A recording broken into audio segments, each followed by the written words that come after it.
कल तक जो शेर बने घूम रहे थे, आज बीगी बिल्ली की तरह सिर झुकाए खड़े थे। तभी नेता गंगा प्रसाद यादव ने हिम्मत करके कहा, मैडम नादान है, गलती हो जाती है, माफ कर दीजिए, मैं समझा दूंगा इनको।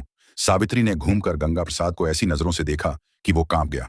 नेताजी, यह नादान नहीं, सरकारी वर्दी में छुपे गुंडे हैं, और जहां तक समझाने की बात है तो अब इन्हें कानून समझाएगा। और बेहतर होगा कि आप इस मामले से दूर रहें, वरना जांच की आंच आप तक भी पहुंच सकती है।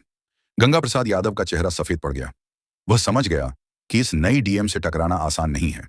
वह चुपचाप सिर झुकाकर वहां से खिसक गया, लेकिन उसकी आंखों में एक अजीब सी नफरत और गुस्सा था जो सावित्री ने पढ़ लिया था।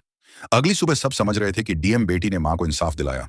सब कुछ ठीक लग रहा था, लेकिन सावित्री एक दिन रात को जब खाना खा रही थी, तभी उसके पर्सनल फोन पर एक अननोन नंबर से कॉल आया।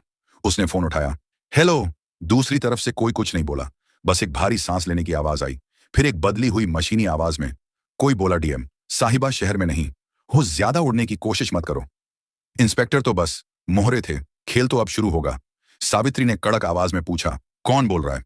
वही जिसकी दुम पर तुमने पैर रख दिया है, कहकर उस आदमी ने फोन काट दिया। सावित्री के माथे पर चिंता की लकीरें उभर आईं। वह समझ गई थी कि गंगा प्रसाद यादव इतनी आसानी से हार मानने वालों में से नहीं है। यह लड़ाई अभी खत्म नहीं हुई थी, बल्कि अब और भी ज्यादा खतरनाक होने वाली थी।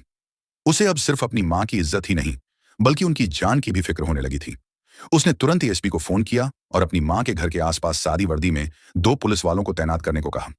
वह अपनी मां को डराना नहीं चाहती थी, लेकिन कोई भी खतरा मोल लेना भी नहीं चाहती थी। अगले कुछ दिन शांति से गुजरे। सावित्री को लगा शायद उसकी चेतावनी काम कर गई और गंगा प्रसाद यादव पीछे हट गया है, लेकिन वह तूफान से पहले की शांति थी। एक सुबह जब मागमा देवी बाजार में अपने अमरूद की टोकरी लगाकर बैठी ही थी कि अचानक पुलिस की 3 गाड़ियां वहां आकर रुकी। उनमें से एक नया इंस्पेक्टर उतरा, जिसे सावित्री नहीं जानती थी। उसने मागमा देवी की टोकरी की तरफ इशारा करते हुए कहा, हमें सूचना मिली है कि इन अमरूदों की आड़ में नशीले पदार्थों की तस्करी हो रही है, तलाशी लो।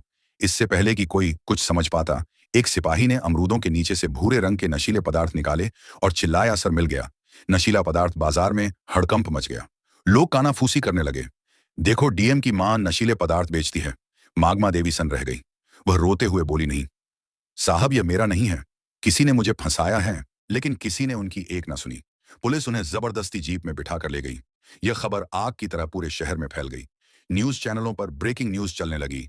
डीएम सावित्री सिंह की मां नशीले पदार्थ के आरोप में गिरफ्तार। यह गंगा प्रसाद यादव का मास्टर स्ट्रोक था।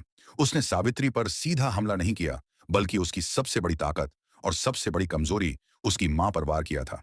अब सावित्री एक अजीब दुविधा में फंस गई थी।